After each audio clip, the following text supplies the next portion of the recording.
আজি মাধৱপুৰ জনকল্যাণ হৰি মন্দিৰ, হৰিৰে পবিত্ৰ নিবাসস্থল। এই হৰি মন্দিৰক অন্তৰ্গত এই বৃহত্তৰ অঞ্চলৰ প্ৰতি ঘৰ গৃহস্থী আশ্ৰমীৰ আধ্যাত্মিক সুখ শান্তি আৰু পৰমাৰ্থিক কল্যাণৰ উদ্দেশ্য আগত লৈ এদিনীয়াকৈ দিনজোৰা মানৱ জন্মৰ সৰ্বোত্তম কল্যাণকাৰী তত্ত্ব দৰ্শনৰ শ্ৰীমদ ভগৱত গীতা প্ৰভু ভগৱন্তৰ মুখত নিশ্চিত বাণী পাঠ তথা ব্যাখ্যাৰে পবিত্ৰ অনুষ্ঠান উদ্যোক্তাসকলে আয়োজন কৰি এই নামঘৰতে ইতিমধ্যে গোলকধামৰ নিৰ্গুণ প্ৰসংগেৰে ভকত বৈষ্ণৱ সমস্তই প্ৰভু ভগৱন্তৰ আশীষ লৈ পাঠৰ পাছতে শ্ৰীমদ ভগৱত গীতাৰ তত্ত্ব দৰ্শনৰ যিমত ব্যাখ্যাৰ এই পবিত্ৰ অনুষ্ঠানৰ আমি আৰম্ভ কৰিবৰ কাৰণে আগবাঢ়িছোঁ। পবিত্ৰ গীতা হ'ল ভগৱানৰ মুখত নিশ্চিত বাণী।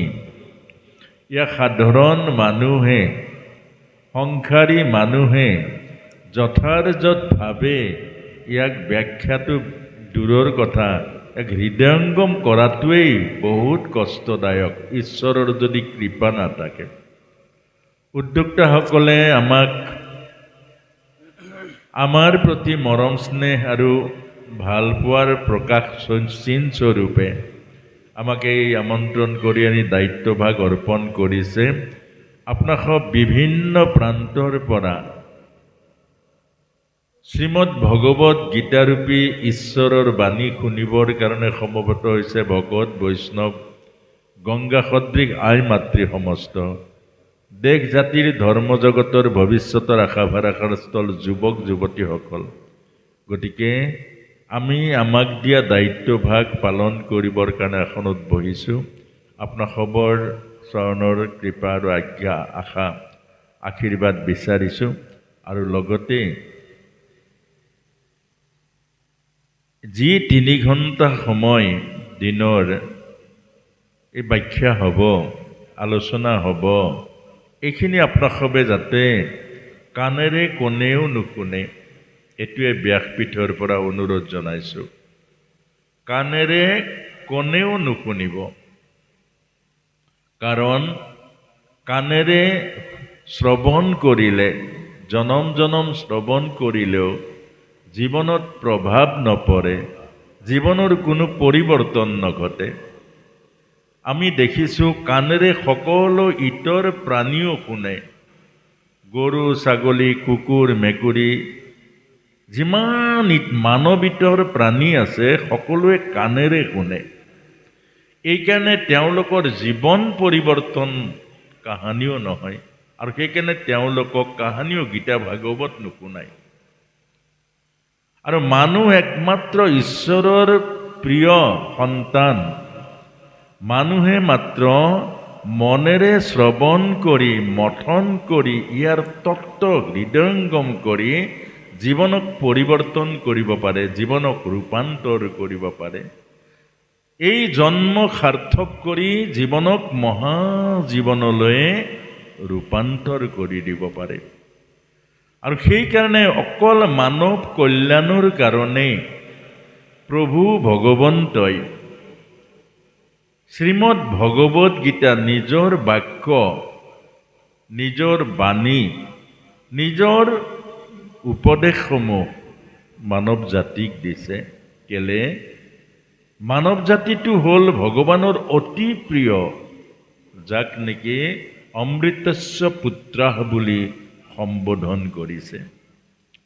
আৰু সেইকাৰণে আপোনাসৱক জনাইছোঁ, যি 3 ঘণ্টা দিনত আমি সময় পাম, বহিছোঁ আৰু এই সময়কণ আমি সকলোৱে অন্তৰ্মুখী ভাৱনাযুক্ত মনেৰে শ্ৰৱণ কৰিম। মনেৰে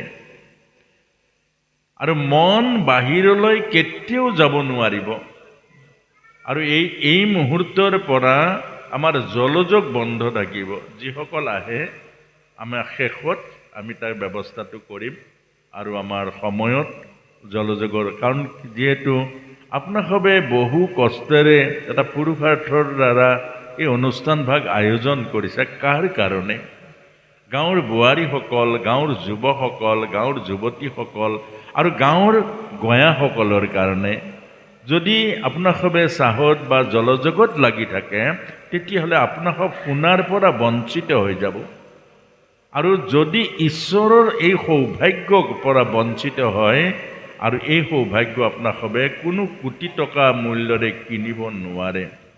গতিকে এইখিনিকে আপোনাসৱক জনাই আমি আমাক দিয়া দায়িত্ব পালন কৰিবলৈ আগবাঢ়িছোঁ। শ্ৰীমদ ভগৱত গীতাৰ এটা ধ্যান বৰ্ণনা দিছে, ধ্যান বৰ্ণনা। পাർത്থায় প্ৰতিবদিতম ভগৱতা নাৰায়ণেন স্বয়ং ব্যাসেন গঠিতম পুৰাণ মুনিন মধ্যে মহাভাৰতে অদ্বৈতমৃতবৰ্ষিণীম ভগৱতীং অষ্টাদশ অধ্যায়নীম অম্বতা মনুসন্ধামি ভগৱদ্গীতে ভবেদ্দেশিনীম নমস্তুতে ব্যাস বিশাল বুদ্ধে ফুল্লরবিন্দয়ত পদ্যনেত্র येन तय भारत तैलपूर्ण प्रज्वालित ज्ञानमय प्रदीपः प्रपन्न पारिजाताय तत्र वेत्रैकोपानये ज्ञानमुद्राय कृष्णाय गीतामृते दुहे नमः। सर्वोपनिषदो गावो दुग्धा गोपालनन्दनः पार्थ वत्स सुधीर्भुक्ता दुग्धं गीतामृतं महत्। भीष्म द्रोण तथा जयद्रथ जला गंधार नीलोत्पला शल्य ग्रहवती कृपेण बहनी कर्णेन बेलाकुला अश्वत्थामा विकर्ण घोर मकरा दुर्योधन वर्तिनीम सोतीर्न खलु पांडवै रण नदी কৈবর্তক কেশৱা। এই কথাটোৰ মাজেৰে আমাক কৈছে যে শ্ৰীমদ ভগৱত গীতা একমাত্ৰ মোহগ্ৰস্ত অৰ্জুনক মোহ মুক্তিৰ কাৰণে ভগৱান কৃষ্ণই কুৰুক্ষেত্ৰ মহাসমৰৰ ভীষ্ম পৰ্বত এই কথাখিনি শুনাইছে। কেলে?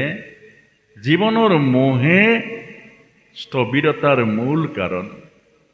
যেতিয়া আমাৰ মোহ আহিব, যেতিয়া আমি মোহ জালত বন্দী হৈ যাম, তেতিয়া জীৱন স্থবিৰ হৈ যাব, জীৱনৰ প্ৰগতি ৰুদ্ধ হৈ যাব, জীৱনৰ কল্যাণৰ দৰ্জা বন্ধ হৈ যায়। মোহ আমাৰ জীৱনৰ মহাশত্ৰু। আৰু সেইকাৰণে অৰ্জুনৰ চকু পানী ওলাইছিলে, অৰ্জুনে কান্দিছে, অৰ্জুন হতাশগ্ৰস্ত হৈছে। যুদ্ধৰ সেই প্ৰাকখনত যুদ্ধলৈ আহি আৰু হাতৰ পৰা গাণ্ডীৱ অস্ত্ৰ শস্ত্ৰ পেলাই দিছিলে। তেতিয়া ভগৱান কৃষ্ণই মোহ মুক্তিৰ বাবে অৰ্জুনক এই জ্ঞান দিছিলে। হে অৰ্জুন, এই যে সংসাৰখন দেখিছা, জনম আৰু মৰণৰ মাজেৰে বৈ থকা এখন নদী, আৰু এই নদীখনৰ পাৰ হ'ল দুটা। এটা হ'ল ভীষ্ম। ভীষ্ম মানে ভয়। আমাৰ সংসাৰ নদীখনৰ প্ৰবাহিত যিটো নদী, এই নদীখনৰ প্ৰথম পাৰটো হ'ল ভীষ্ম। ভীষ্ম মানে ভয়। কি ভয়? মৃত্যু ভয়। মৃত্যু আমাৰ আছে জানো? কৈছে মৃত্যু নাই। মৃত্যু নাই, আৰু নোহোৱা মৃত্যুৰ ভয়ত জীৱ ত্ৰস্তমান। মৃত্যু নাই। আৰু সেই ভয়ৰ প্ৰথম পাৰটোৱে হ'ল ভীষ্ম। ভীষ্ম পিতামহ, কৌৰৱ আৰু পাণ্ডৱৰ দুইজনৰে পিতামহ, অৰ্থাৎ জীৱই প্ৰথম সৃষ্টিলৈ আহোঁতে প্ৰথম লগ পায় মৃত্যুক। মৰি মৰি এটা জীৱ সংসাৰলৈ আহি থাকে, পৰিৱৰ্তন হৈ আহি থাকে, ইটো জনীৰ পৰা সিটো জনী, সিটো জনীৰ পৰা সিটো জনী, সিটো জনীৰ পৰা সিটো জনী। আৰু কিহেৰে আহে? মৰি মৰি আহে। সেইকাৰণে মৃত্যু ভয় খেদি ফুৰে সকলো জীৱক। এটি পৰুৱাৰ গুৰি পৰুৱাৰো মৃত্যু ভয় আছে আৰু দেৱতাৰো মৃত্যু ভয় আছে। এয়াই হ'ল প্ৰথম নদীখনৰ পাৰ ভীষ্ম। দ্বিতীয় পাৰ হ'ল দ্ৰোণ, অতৃপ্ত বাসনা। এই নদীখনৰ সিটো পাৰ অৰ্থাৎ সংসাৰ সমুদ্ৰৰ সিটো পাৰ হ'ল মাথাউৰি, হ'ল অতৃপ্ত বাসনা। বাসনা নদীখনৰ পাৰ কেতিয়াও নাপায় জীৱই, এইটোৱে ডাঙৰ কথা। এই বাসনা পৰিপূৰ্ণ, বাসনাৰ পৰিপূৰ্তি জীৱৰ কেতিয়াও নহয় সংসাৰত থকা জীৱই। ইটো জনীৰ পৰা সিটো জনী পাইছে, সিটোৰ জনীৰ পৰা সিটো জনী পাইছে, ইটো জন্মৰ পৰা সিটো জন্ম পাইছে, অনন্ত কোটি জ্যোতি পৰিৱৰ্তন হৈছে, কিন্তু বাসনাৰ সিপাৰলৈ জীৱ যাব নোৱাৰে। আৰু লাগে, আৰু লাগে, আৰু লাগে, আৰু লাগে, আৰু লাগে। অৰ্থাৎ ইয়াত দ্ৰোণাচাৰ্যৰ প্ৰতীক ৰূপে দেখুৱাইছে, ফুটা কলহ জানো কাহানি বা ভৰাব পাৰে? ফুটা কলহ জানো কোনোবাই ভৰাব পাৰে? অতৃপ্ত বাসনা, মায়াৰ ফুটা আছে, আৰু মায়াৰ ফুটা য'ত আছে আৰু সেই মায়াৰ য'ত সংযোগ আছে, সি কেতিয়াও পৰিপূৰ্ণতা নাহে। আৰু সেইকাৰণে আমাক এই কথা কৈছে, ভীষ্ম দ্ৰোণ তথা জয়দ্ৰথ। জল মানে হ'ল মায়া, আৰু এই মায়াই হ'ল জয়দ্ৰথ। এই সংসাৰৰ মূল কাৰণ মায়া। মায়াৰ কাৰণে জীয়াই আছো, মায়াৰ কাৰণে কষ্ট সহিছো, মায়াৰ কাৰণে সংসাৰ, মায়াৰ কাৰণে ঈশ্বৰক আমি পাবলৈ কাহানিও যত্ন নকৰোঁ। মায়াই আমাক এনেদৰে বান্ধি ৰাখিছে, যাক পালে আৰু পাবলৈ নাই, যাক পালে জনম জনম দুখৰ পৰা মুক্ত হৈ যাব, জন্ম মৃত্যুৰ পৰা মুক্ত হৈ যাব, যাক পোৱাৰ লগে লগে জীৱনৰ তৃপ্তি হ'ব, জীৱনৰ পৰিপূৰ্ণতা হ'ব। এই ঈশ্বৰক পাবৰ কাৰণে আমাৰ যত্ন নাই, হেঁপাহ নাই, আশা নাই। কিয় নাই? মায়া। যিটো পুত্ৰ মোৰ নহয়, মোৰ মোৰ মোৰ মোৰ মোৰ মোৰ কৰি লাগি ধৰিছো, এদিন সি বিয়া পাছত বোৱাৰীৰ হৈ যাব। যিজনী কন্যা মোৰ নহয়, মোৰ মোৰ মোৰ মোৰ মোৰ মোৰ কৰি লাগি ধৰিছো, এদিন কোনোবাৰ হৈ যাব। যিটো ঘৰৰ কাৰণে মই মোৰ মোৰ মোৰ মোৰ কৰি লাগিছো, এদিন সেই ঘৰটো কাৰোবাৰ হৈ যাব। যি মাটি মোৰ মোৰ মোৰ মোৰ মোৰ মোৰ কৰি লাগি ধৰিছো, এদিন সেই মাটি আপোনাৰ নাম কাটি কাৰোবাৰ নাম ভৰাই দিব। অৰ্থাৎ ইয়াকে কৈছে জয়দ্ৰথ জ্বলা, মায়া। গান্ধাৰ নীলোৎপলা, গান্ধাৰাজ শুকুনি, নীলা পদুম। দেখিবলৈ সুন্দৰ, সংসাৰখন দেখিবলৈ সুন্দৰ, দেখিবলৈ ৰং চঙীয়া, কিন্তু গুৰিটো বৰ লেতেৰা। শুকুনিৰ গুৰিটো ইমান লেতেৰা আছিলে, কৌৰৱৰ বংশ শেষ কৰি দিলে, দুৰ্যোধনৰ শতভাগ নিধন কৰি দিলে, আনকি দুৰ্যোধনৰ মৃত্যু হৈ গ'ল, শুকুনিক চিনি নাপালে, শুকুনিক চিনি উলিয়াব নোৱাৰিলে। গান্ধাৰ নীলোৎপলা, নীলা পদুম। নীলা পদুমৰ গুৰিটো বোকাৰে লেটি পেটি। অৰ্থাৎ সংসাৰখন কামনা, বাসনা, স্বাৰ্থ, আত্মকেন্দ্ৰিকতাৰে ভৰা। আপোনাক যদি কোনোবাই ভাল পাইছে, মনত ৰাখিব তাৰ আত্মকেন্দ্ৰিকতা আছে, তাৰ মাজত স্বাৰ্থ নিহিত হৈ আছে। কোনোবাই যদি পুত্ৰক ভাল পাইছে, স্বাৰ্থত ভাল পাইছে, আশা আকাংক্ষাত ভাল পাইছে, বুঢ়া কালত চাব, ধন ঘটি আনি মোক দিব আৰু মোৰ শ্ৰাদ্ধ পিণ্ড কৰি মোক বৈকুণ্ঠলৈ উদ্ধাৰ কৰিব, আশা।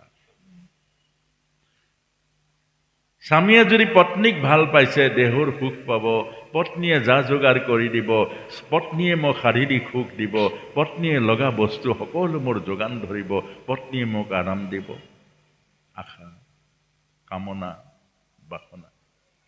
সেইকাৰণে সংসাৰত যিটো ভাল পোৱা, এই ভাল পোৱাটো লেতেৰা ভাল পোৱা, ঈশ্বৰক ভাল পোৱাটোৱেই শুদ্ধ ভাল পোৱা। আত্মাৰ যিটো পবিত্ৰ ভাল পোৱা, এই পবিত্ৰ ভাল পোৱাই হ'ল সঁচা ভাল পোৱা, সঁচা প্ৰেম। আৰু দেহৰ ইন্দ্ৰিয়ৰ মাজেৰে যিটো ভাল পোৱা, ইন্দ্ৰিয়ৰ মাধ্যমেৰে যিটো ভাল পোৱা, এইটো হ'ল লেতেৰা ভাল পোৱা।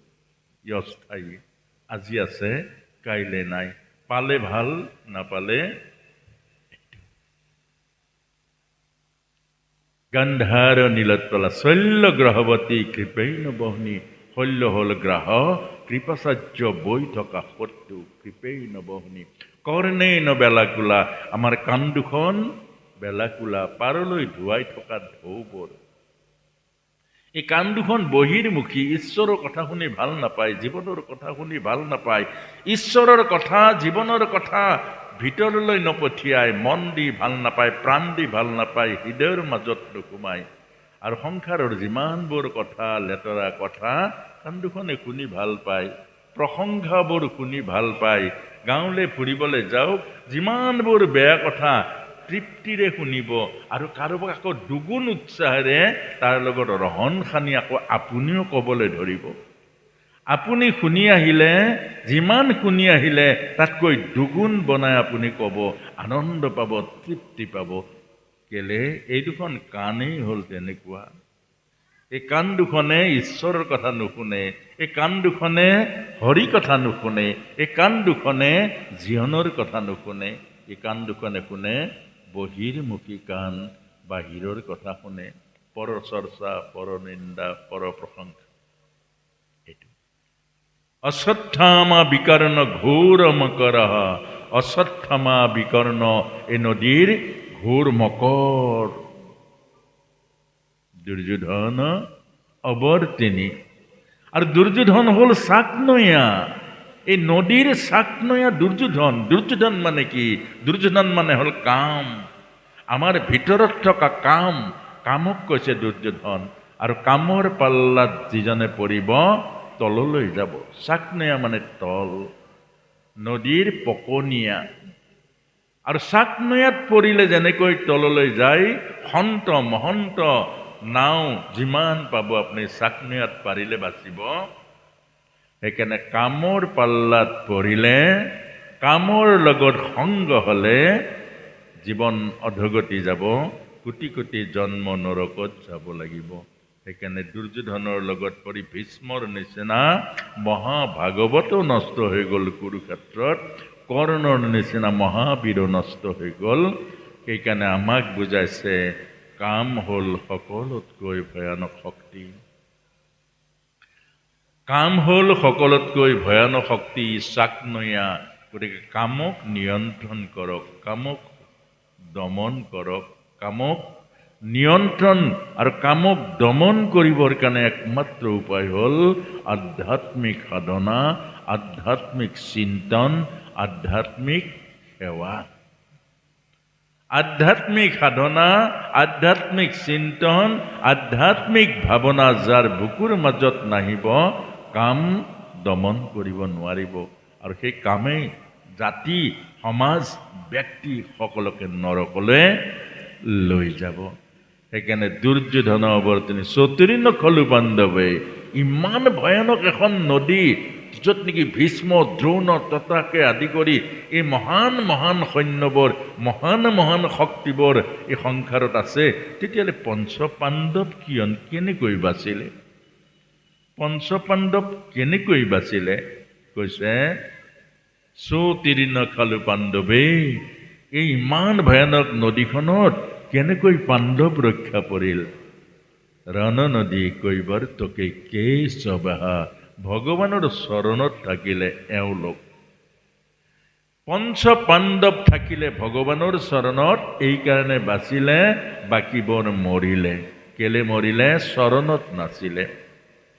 এইটো ডায়েৰীত লিখিব, মোবাইলত ছেভ কৰক। এইটো জীৱন উপদেশ ভগৱান কৃষ্ণৰ।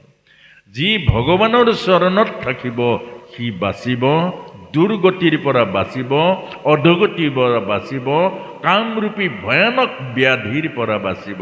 আৰু যি ভগৱানৰ চৰণত নাথাকিব সি আৰু ৰক্ষা নাপায়, সি বাচিব নোৱাৰে। যিমান বলৱান হওক, যিমান শক্তিধৰ হওক, যিমান জ্ঞানী বুদ্ধিয়ক হওক, বাচিব কেতিয়াও নোৱাৰে। এই কথাটোৱে আমাক প্ৰথম শ্ৰীমদ ভগৱত গীতাৰ ধ্যানৰ দ্বাৰা কৈছে। আৰু তাৰ পাছতে আমি আকৌ আহিছোঁ শ্ৰীমদ ভাগৱত দুটা বংশ, এটা হ'ল কৌৰৱ বংশ, এটা হ'ল পাণ্ডৱ বংশ। ভগৱত গীতাৰ যুদ্ধখন হৈছিলে ক'ত? দুটা বংশ, এটা হ'ল কৌৰৱ বংশ, এটা হ'ল পাণ্ডৱ বংশ। এতিয়া কৌৰৱৰ মূল হ'ল ধৃতৰাষ্ট্ৰ আৰু গান্ধাৰী, পাণ্ডৱৰ হ'ল পাণ্ডু, কুন্তি আৰু মাদ্ৰী, এই দুটা বংশ। এতিয়া ধৃতৰাষ্ট্ৰৰ পুত্ৰ কিমান, কেনেকৈ পুত্ৰ হ'ল? ধৃতৰাষ্ট্ৰৰ পুত্ৰ গান্ধাৰীৰ পৰা হ'ল। আৰু গান্ধাৰী যেতিয়া গৰ্ভৱতী হৈছিলে, এই কথাটো জানিব লাগিব। আমি কথা এটা জানিবলৈ হ'লে তাৰ গুৰিটো জানিব লাগিব। আমাক জানিবলৈ হ'লে প্ৰথম গুৰিটো জানিব লাগিব, তেতিয়া আপুনি পুৰাকে জানিব পাৰিব। মাজত ধৰি কোনো কথা জানিলে পুৰা নহয়, আধৰুৱা হয়। এতিয়া পুৰা জানিবলৈ হ'লে, এতিয়া ধৃতৰাষ্ট্ৰৰ যেতিয়া পত্নী গান্ধাৰী গৰ্ভৱতী হৈছিলে, তেতিয়া সেই গান্ধাৰীয়ে পেটত লোৰ মুদগৰেৰে প্ৰহাৰ কৰিছিল। কেলে বাৰু? কুন্তীৰ সন্তান গৰ্ভত স্থিতি হৈ গ'ল, লগতে কুন্তীৰ সন্তান পৃথিৱীলৈ নামি আহিলে, জন্ম পালে। গান্ধাৰীৰ মনৰ মাজত ভয়ানক প্ৰতিহিংসা আহিল। যেতিয়া ভয়ানক প্ৰতিহিংসা আহিলে, তেতিয়া লোৰ মুদগৰ এটা পাই পেটত মৰিয়াইছে, যে সতিনীৰ সন্তান জন্ম হৈ গ'ল আৰু মোৰ পেটত কি আছ বুলি পেটত লোৰ মুদগৰেৰে মাৰিছে। কিমান প্ৰতিহিংসা হ'ব পাৰে? এগৰাকী নাৰীৰ বুকুৰ মাজত ইমান প্ৰতিহিংসা হ'ব লাগে জানো? সতিনীৰ সন্তান হ'ল মানে কি? ৰাজ্যৰ ৰজা তেওঁ হ'ব, ৰাজ্যৰ ৰজা তেওঁ হ'ব, আৰু মোৰ গৰ্ভত কি আছ বুলি কিমান প্ৰতিহিংসা। আৰু সেই সতিনী কোননো? পাণ্ডুৰ পত্নী, এটা পৰিয়ালৰে পত্নী। ইমান প্ৰতিহিংসাত লোৰ মুদগৰেৰে যেতিয়া পেটত মাৰিলে, তেতিয়া চব মাংসপিণ্ড হৈ গ'ল। গোটেই গৰ্ভত থকা ভ্ৰূণটো মাংসপিণ্ড হৈ গ'ল। আৰু ব্যাসদেৱৰ লগত আলোচনা কৰি আৰু তাৰ পাছতে ঋষিৰ কৃপাত 100টা কলহত সেই পিণ্ডবোৰ ভৰাই থলে, নষ্ট হৈ যোৱা। আৰু সেই 100টা কলহৰ পৰাই জন্ম হ'ল 100 কৌৰৱ। 100 কৌৰৱেই পতন হ'ল মহাভাৰতৰ যুদ্ধত। কিন্তু ধৃতৰাষ্ট্ৰৰ আৰু এটা সন্তান আছিলে। এই সন্তানটো জন্ম হৈছিলে অবৈধৰূপে দাসীৰ গৰ্ভত। নাম আছিলে যুযুৎসু। আৰু সেই সন্তানটো বাচিলে। সেই সন্তানটো মহাভাৰতৰ যুদ্ধত নমৰিলে। সেই সন্তানটো কৌৰৱৰ পৰা পাণ্ডৱলৈ গ'ল। ইয়াৰ অৰ্থটো কি কৈছে বাৰু? অৰ্থাৎ বাচিবৰ কাৰণে এটাই উপায় আছে, আপুনি অসৎ সংগ ত্যাগ কৰক, সৎ সংগ গ্ৰহণ কৰক, তেতিয়া বাচিব। এই কলিযুগ ভয়ানক যুগ, মিছা বেইচাৰ যুগ। এই কলিযুগ ভয়ানক যুগ, কৌৰৱৰ নিচিনা ভোগ বাসনাৰ যুগ কলিযুগত। কিন্তু এই ভোগ আৰু বাসনাৰ যুগৰ লগত আপুনি নাথাকিব। এতিয়াও পাণ্ডৱ আছে, এতিয়াও কলিযুগৰ সত্য আছে, এতিয়াও সত্য আছে, কম থাকিব পাৰে, সত্য আছে। এতিয়াও সৎ আছে, কম আছে, সৎ আছে, আৰু এতিয়াও সৎ আছে, অসতো আছে। অসৎ বাঢ়িছে, সৎ কমিছে। কিন্তু আপুনি সৎসংগলৈ যাওক যদি বাচিবলৈ মন আছে। অৰ্থাৎ এই উদাহৰণ দিছে যে কৌৰৱৰ জন্মগ্ৰহণ কৰা যুজুৎসুৱে শেষত যুদ্ধ যেতিয়া একেবাৰে যুদ্ধক্ষেত্ৰত সৈন্য প্ৰৱেশ কৰিলে, তেতিয়া শেষত গৈ কৌৰৱ ত্যাগ কৰিলে। অৰ্থাৎ আপোনাক মোকো আজি বুজাইছে, মনত ৰাখিব। আজি জ্ঞানটো লৈ লওক, অসৎ সংগ ত্যাগ কৰক, সৎসংগলৈ যাওক, বাচিব পাৰিব। অসৎ সংগত থাকিলে বাচিব নোৱাৰে, নৰকলৈ যাব।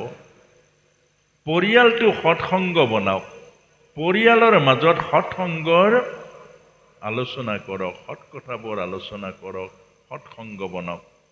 যদি সৎসংগক বাদ দি অসৎ সংগত থাকে, আমাক বুজাইছে বাচিব নোৱাৰিব। চকু পানী টুকি টুকি এই জন্মটো নষ্ট হ'ব, অহা জন্মত আৰু কিমান কোটি জন্ম কষ্ট হ'ব, দুখ হ'ব, মানৱজনী আৰু নাপাব, জীৱন দুৰ্যোগময় হ'ব। ল'ৰা ছোৱালী ঠিক কৰক ওচৰখিনি। এতিয়া ইয়াৰ কথাবোৰ, দৰ্শনবোৰ সদায় বুজি যাব। এতিয়া আমি আহিছোঁ, এতিয়া মহাভাৰতৰ যুদ্ধ কিয় হ'ল আপোনালোকে জানে? ত্যাগ আৰু ভোগ। ভগৱান কৃষ্ণই দুৰ্যোধনৰ ওচৰলৈকে গৈ কৈছিলে যে হে দুৰ্যোধন, মই শান্তিৰ কাৰণে আহিছোঁ, শান্তিৰ কাৰণে। তোমালোকে এটা কাম কৰা, এইবিলাক চব ৰাখি লোৱা। 5জন পাণ্ডৱৰ কাৰণে 5খন গাঁও দিয়া, আৰু মই তেওঁলোকৰ হৈ মই কথা দিছোঁ 5খন গাঁও পালে সুখী হ'ব। ইমান ত্যাগ কৰিছে। পাণ্ডৱৰে ৰাজ্য, এই হস্তিনা পাণ্ডৱৰ। কেলে? পাণ্ডু ৰজা আছিলে, আৰু পাণ্ডু ৰজা ধৃতৰাষ্ট্ৰ অন্ধ আছিলে। পাণ্ডু যেতিয়া মৃত্যু হ'ল, তেওঁৰ পুত্ৰসকল যেতিয়া সৰু হৈ আছিলে, এওঁলোকে ৰাজ্য পাবই লাগে। কিন্তু ক'লে যে এওঁলোক কুমাৰকাল, সৰু আছে, শিশুকাল, গতিকে ৰাজ্যৰ ৰজা তুমি হোৱা, আৰু পাছত গৈ ৰাজ্য এওঁলোক যেতিয়া উপযুক্ত হ'ব তুমি ঘূৰাই দিবা। নিজৰ ভায়েকে ককায়েকক কৈছে, আৰু ককায়েকেও সেই কথাটো মানি লৈছে। মানি লোৱাৰ পাছত এতিয়া ৰাজ্য নিদিয়ে। ৰাজ্যটো দিব লাগিছিলে, নিদিয়ে। শেষত গৈ ভগৱান কৃষ্ণই ক'লে, তেতিয়া দুৰ্যোধনে কি ক'লে? বেজীৰ আগৰ সমানো মাটি নিদিওঁ। তাৰমানে এফালে ত্যাগ, এফালে হ'ল ভোগ। মনত ৰাখিব, এফালে ত্যাগত শান্তি অনন্তৰম। সেইকাৰণে পাণ্ডৱে গোটেই জীৱনটো শান্তি পালে। ইমান কষ্টবোৰ দিলে, দুখ পালে জানো? ইমান দুখ পোৱাৰ মাজতো সুখত থাকিলে। আচ্ছা, কৌৰৱে কাহানী বা সুখ পালে জানো? ধৃতৰাষ্ট্ৰ এদিনো টোপনি মাৰিব নোৱাৰিলে। দুৰ্যোধনে অকমানো টোপনি শান্তি বা নাপালে। কেলে নাপালে? আমাক বুজাইছে ত্যাগৰ মাজত শান্তি আছে, ভোগৰ মাজত কষ্ট আছে, দুখ আছে। সেইকাৰণে আমাক বুজাইছে বেছি ভোগী নহ'ব। ত্যাগ দি পেলাই খাওক, এৰি পেলাই খাওক, দি খাওক, এৰি পেলাই লওক। অৰ্থাৎ ভগাই খাওক, শান্তি পাব। লুকাই খাওক, কষ্ট পাব। ভগাই খাওক। আচ্ছা, এটা পৰিয়ালত 3-4টা ভাই ককাই আছে, মিলত থাকক, শান্তি পাব। মিলত থাকক, শান্তি পাব। আৰু মিলত নাথাকিব, কষ্ট পাব, দুখ পাব। এই কথাটোৱে বুজাইছে। পিতৃ আছে, মাতৃ আছে, পুত্ৰ আছে, দুটা ল'ৰা আছে, ধৰি ল'লোঁ। পিতৃ থাকে বেলেগত, পুত্ৰ থাকে বেলেগত। এইটো শান্তি পাব জানো? নাপায়। কেলে নাপায়? আচ্ছা, বুঢ়া কালটোহে পিতৃ মাতৃৰ কষ্টৰ কাল। ল'ৰা ছোৱালী বুঢ়া কালৰ কাৰণে লাগে নালাগে? প্ৰভু, যেতিয়া বুঢ়া বাপেক মাকক এৰি ল'ৰা ছোৱালী যেতিয়া অকলে থাকিব পত্নী পুত্ৰৰ লগত, তেতিয়া মাজে মাজে বাপেকে হুমুনিয়া কাঢ়িব নে নাকাঢ়িব? কওক, কাঢ়িব নাই? মাজে মাজে মনত পৰিব নাই যে মোৰ ল'ৰাটো মই কিমান কষ্ট কৰি খুৱাইছোঁ, কিমান কষ্ট কৰি ডাঙৰ দীঘল কৰিছোঁ, সিহঁতৰ কাৰণে মই গোটেই জীৱনটো কিমান ত্যাগ কৰিলোঁ, তাৰ পাছত মোৰ মাটি বাৰীৰ ভাগটো ল'লে, মোৰ ভাগটো বা মোৰ সেৱাটো নল'লে। মাজে মাজে হুমুনিয়া কাঢ়িব নে নাই? আৰু এই হুমুনিয়াটোৱে তাৰ আশীৰ্বাদ হ'ব নে অভিশাপ হ'ব? এই কথাটো বুজাইছে। অৰ্থাৎ আমাৰ যদি সুখ পাব লাগে, আমি যদি শান্তি পাব লাগে, ত্যাগৰ মাজত শান্তি পাব, ভোগৰ মাজত শান্তি কেতিয়াও নাপায়। যে বৃদ্ধ পিতৃ মাতৃ এটা ৰুমত আছে, ধৰি লওক মাতৃ নাই, অকল পিতৃ আছে, অকল পিতৃ আছে। এতিয়া আপুনি ৰাতি আহি ভাতমুঠি খাই দিনটোতো বাহিৰে বাহিৰে আপুনি কামত আছে, ভাতমুঠি খাই নিজৰ পত্নীৰ ৰুমত যাব লাগে নে পিতৃৰ ৰুমত যাব লাগে? নিজৰ পত্নীৰ ৰুমত যাব লাগে নে পিতৃৰ ৰুমলৈ যাব লাগে? আপোনাৰ পত্নীও আছে, ল'ৰাও আছে, আৰু আপুনি আৰু পত্নী একেলগেই থাকে, কিন্তু এই বাপেকটো গোটেই দিনটো অকলে আছে। এই বাপেকটো অকলে ৰুম এটাত পৰি আছে। কিজানি ভৰি বিষাইছে, কিজানি কঁকাল বিষাইছে, কিজানি উশাহ ল'ব পৰা নাই, কিজানি ক'ৰবাত কষ্ট হৈছে। আপুনি পিতৃ ৰুমলৈ এপাক যাব লাগে নে নালাগে? দেউতাৰ ৰুমত গৈ, দেউতাৰ ওচৰত গৈ, দেউতাৰ খবৰ লৈ অন্তত গাটো পিটিকি দিয়া, ভৰিখন পিটিকি দিয়া, হাড়ডাল পিটিকি দিয়া, দেউতা কেনেকৈ আছে, ভালে আছেনে বাৰু, গাটো কিবা ঠিকে আছেনে, এইবোৰ কথা কোৱা, এইবোৰ নকৰাটো কিমান ডাঙৰ পাপ আৰু কৰাটো কিমান ডাঙৰ পুণ্য। এতিয়া মানুহে বুজিব, এতিয়া অমানুহে নুবুজে। এতিয়া দুৰ্যোধন হ'ল অমানুহ, দেখাত মানুহ, এতিয়া দুৰ্যোধনে নুবুজে।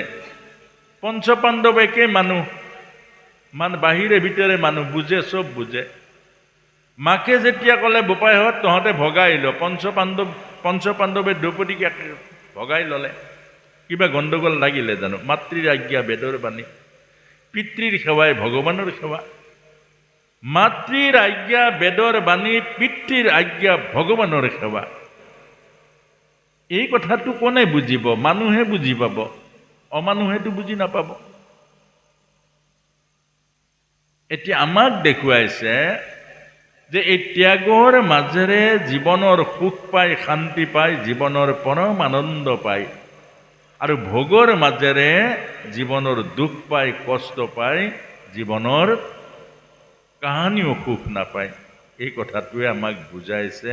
আৰু আমি সৰু সৰু কথাবোৰ এগৰাকী আয়ে, চাবচোন, এগৰাকী আয়ে অন্নমুঠি বনাইছে, যিদিনা সোৱাদ হ'ল, অকণ ভাল তৰকাৰী বনাইছে, সোৱাদ হ'ল, আপুনি খুজি হেৰা দিয়া আকৌ অকণমান ভাল লাগিছে নহয়, আৰু অলপ দিয়া আকৌ ভাল লাগিছে নহয়। আচ্ছা, আপুনি ইমান দিয়া ভাল লাগিছে, মানুহজনীলৈ আছে নাই? কেৰাহীৰ মাত ওলাই গৈছেগে, তাৰ পাছতো আপুনি খুজি আছে। আপুনি কেনেকুৱা মানুহ যে আপোনাৰ আইগৰাকী, যিগৰাকী অন্ন বনাইছে, আপোনাৰ অৰ্ধাংগিনী হয় নে নহয়? আপুনি ভাল বস্তুটো আইগৰাকীক দিবহে লাগে আধা। ভাল হোৱাৰ লগে লগে খুজি খাইছে, কেৰাহীৰ মাত লাগিছে, আকৌ খুজিছে। এইটো সৰু কথা সৰু, কিন্তু তাৰ মাজত আপোনাৰ হৃদয় সোমাই আছে, তাৰ মাজত আপোনাৰ ভাৱনা সোমাই আছে, তাৰ মাজত আপোনাৰ ভক্তি সোমাই আছে, তাৰ মাজত আপোনাৰ শ্ৰদ্ধা সোমাই আছে। এই কথাটোৱে আমাক বুজাইছে। সেই কথাটোৱে আপোনাৰ এতিয়া বৰ্তমান সময়ত এই মহাভাৰতৰ এই কাহিনীবোৰ আপোনাৰ কলি যুগৰ কাৰণে এতিয়া আমাক এই কথাটো বুজাইছে যে 5খন গাঁও পূজা, 5খন গাঁৱৰ কথা কোৱা, এতিয়া ভগৱান কৃষ্ণক বান্ধি থবৰ কাৰণে দুৰ্যোধনে যত্ন কৰিলে, সৈন্যবাহিনীক অৰ্ডাৰ দিলে ভগৱান কৃষ্ণক বান্ধিবলৈ। অৰ্থাৎ বেয়া ৰাস্তাটো কিমান বেয়া হৈ যায় মানুহে গম নাপায়। এই কথাটোৱে বুজাইছে অসৎ সংগই মানুহৰ জীৱনত ইমান ভয়ানক দুৰ্যোগ আনে যে জীৱন গৈ ক'ৰবাত হেৰুৱাই পেলায়। যে দুৰ্যোধনৰ অসৎ সংগই, শুকুনিৰ সংগই ইমান এক ভয়াৱহ দুৰ্যোগলৈ আনিলে যে ভগৱান কৃষ্ণক বান্ধি থবৰ কাৰণে ব্যৱস্থা কৰিলে। ভগৱানক জানো বান্ধিব পাৰে জানো? কিন্তু কিয় যত্ন কৰিলে? অসৎ সংগ। আজিৰ পৰা আপোনাক সবক বুজাইছে অসৎ সংগ নল'ব। অসৎ সংগ কেতিয়াও নল'ব, আজিৰ পৰা নল'ব, এতিয়াৰ পৰা নল'ব। 7 বাৰ কাণত ধৰক, অসৎ সংগ আৰু কেতিয়াও নলওঁ। যিয়ে সংসাৰৰ কথা বতৰাবোৰ পাতে, যিয়ে সংসাৰৰ কথা বতৰাবোৰ আপোনাৰ লগত আলোচনা কৰে, তাৰ লগত বেছি সময় নাথাকিব। য'ত ঈশ্বৰৰ কথা আলোচনা কৰে, য'ত জীৱনৰ কথা আলোচনা কৰে, য'ত সৎ কথা আলোচনা কৰে, তেওঁ ঘৰত মাতি নিব, নহ'লে আপুনি তেওঁৰ ঘৰত সদায় যাব। আৰু আপোনাৰ সন্তানসকলকো সদায় সৎসংগত সম্পৰ্ক কৰিব, অসৎ সংগ সদায় এৰুৱাবলৈ যত্ন কৰিব। তেতিয়াহে আমাৰ জীৱনলৈকে কল্যাণ আহিব। এই কথাটোকে আমাৰ প্ৰথম পাতনি। এতিয়া আমি আহিছোঁ ভগৱত গীতাৰ বিষাদ যোগৰ পৰা আৰম্ভ কৰিম। এতিয়া এইখিনি পাতনি মানে কি আমাক বুজাইছে যে দুৰ্যোধন ইমান ক্ৰূৰ কিয় হ'ল। দুৰ্যোধনে অকল পাণ্ডৱকে নহয়। দুৰ্যোধনে যেতিয়া সুবল ৰজা নিজৰ মোমায়েকৰ ঘৰলৈ গৈছিল, সেই মোমায়েকৰ ধন ঐশ্বৰ্য বিভূতি শ্ৰী দেখি, মোমাই 100 আছিলে, 100জন মোমায়েকক মাতি থৈ আহিলে যে মামা আমাৰ ঘৰলৈ যাবা, নিমন্ত্ৰণ দিছোঁ, ডাঙৰ ভোজ এটা বনাইছোঁ, প্ৰীতিভোজন, মামা ভাগিনৰ প্ৰীতিভোজন। মাতি থৈ গ'ল। আৰু মাতি থৈ যোৱাৰ পাছতে এওঁলোক গ'ল, সুবল ৰজাৰ গোটেই পৰিয়ালটো গ'ল, মোমায়েকসকল। ৰুম এটা, ডাঙৰ ঘৰ এটা হ'ল, ঘৰ এটাত ভৰাই দিলে, ইয়াত বহক বুলি বাহিৰৰ পৰা তলা আনি, ডাঙৰ তলা এটা আনি মাৰি দিলে। দেখিলে ভাগিন, ৰবা কি কৰা বোলে, এসাঁজ মাত্ৰ অন্ন দিম, এজনৰ কাৰণে, 100 জনৰ কাৰণে এজনৰ অন্ন দিম, 100 জনে ভগাই খাবা, যিমান দিন বাচি থাকিবি। বোলে আমাৰ দোষটো কি? আমাতকৈ কিয় ধনী হবি? আমাতকৈ কিয় ঐশ্বৰ্যশালী হবি? এই কথাটো কোনে শিকালে বাৰু? এই যিটো ভয়ানক বীজটো কোনে দিলে? এই ভয়ানক বীজটো দিলে গান্ধাৰীয়ে। এইটো খুব ধ্যান দি শুনিব। এটা মাকে, এজনী মাকে সন্তানৰ বুকুৰ মাজত অমৃত দিব পাৰে, আৰু সন্তানৰ বুকুৰ মাজত এই গৰল দিব পাৰে। এগৰাকী নাৰীৰ বহুত দায়িত্ব আছে।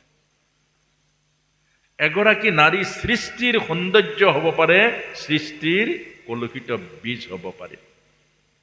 এই কথা, এই যে গৰ্ভতে তাক ভয়ানক শিক্ষা দিলে, প্ৰতিহিংসা শিকালে, আৰু গৰ্ভত যিটো প্ৰতিহিংসাৰ বীজ দিলে, আৰু এই প্ৰতিহিংসাই দুৰ্যোধনক ইমান হিংসুক কৰি দিলে, নিজৰ মোমাই 100জনক মাতি আনি শেষত গৈ আলোচনা কৰিলে তেওঁলোকে, এজনৰ কাৰণে দিয়া অন্নত আমি 100জন বাচিব নোৱাৰো। শেষত গৈ শুকুনিক ক'লে যে তুমি বাচি থাকিব লাগিব, অকল তুমি খাবা।